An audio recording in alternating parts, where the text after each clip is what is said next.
everybody. Taking a look at the Dow Jones Industrials, down about 100 points. The loss leader for the Dow right now, Caterpillar, down about 3.5% for Caterpillar stock. You know, on any given day, that stock is up. Don't try to fathom it. Welcome back, everybody. We are live in Omaha, Nebraska, and people are spending here at Warren Buffett's jewelry store, Borsheim's. The crowds have thickened, as you can see. Thousands and thousands of people. You got to have a shareholder pass to get in and buy, but you get a discount. Thanks a lot. Discount on a $6 million ring. Check this one out.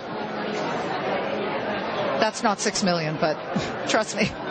So, what are you buying, sir? Mario Gabelli of Gamco. Well, you know, us value guys are always looking, but we don't like to spend, do you? Well, we like to buy things below wholesale. Below wholesale. Teach me how to do that. Good to see you. It's always a privilege to be here and talk about stocks, and obviously Berkshire Hathaway. Yeah. This is how many years have you been coming to this meeting? I'm not sure. You've lost count. Yeah, maybe 5 or 6 or 7. But you bought the shares back in the 80s. Yes, we did.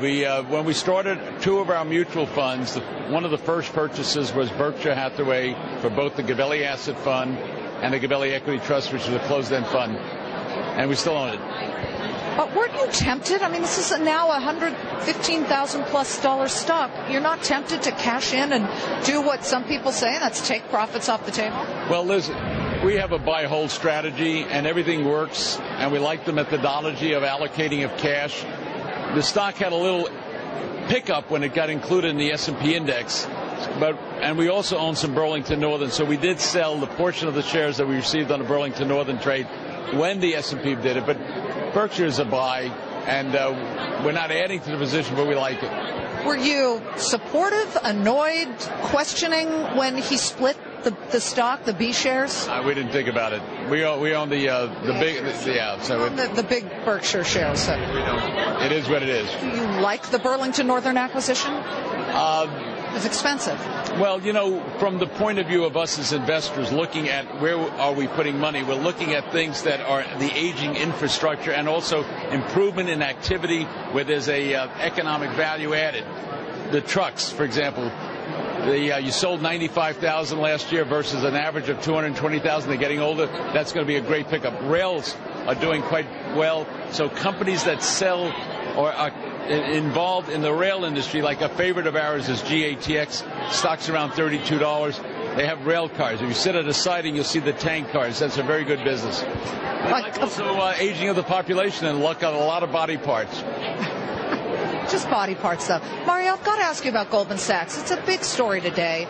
There is a federal probe, at least in the early stages. Mr. Buffett owns or put about $5 billion of money into it at the height of the financial crisis. Was that a smart move, or do you find no concern at all about what's going on with Goldman? Well, there's 2 issues. One, was it a smart move at the time he did it? The answer is yes. And today, and you'll hear about it tomorrow, so I don't want to preempt what Warren's going to talk about, because he will talk about whatever advice and whatever observations he gave to Lord Blankfein.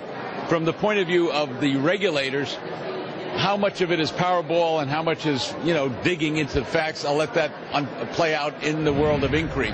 But clearly, when you have regulators, they will do whatever they do to make their case. Charlie Munger, trying to win in the world of public opinion. Charlie Munger, Warren Buffett's partner, was saying in the Wall Street Journal, I think he said, he used the term, or loosely like this, how Goldman behaved may not be criminal, but it was socially distasteful. Well, there's no question that when you design a product that is very complicated and you're dealing with professionals, the other side is a professional. For example, if somebody gave my name up, that is that we were buying a stock, we would never do business with that firm before.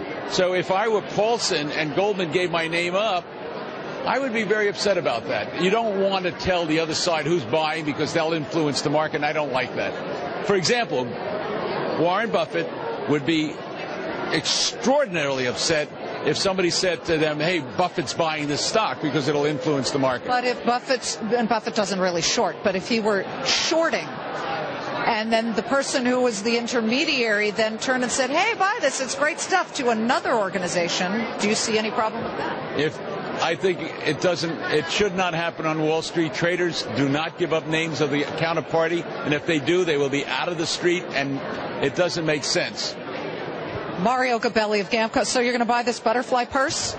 Liz, when if we could put it on Murdoch's bill, I would consider it, but not on the Gabelli bill. All right, we'll ask Rupert Murdoch if he'll do that. Nice to see you. Thank you so much. My privilege to be here.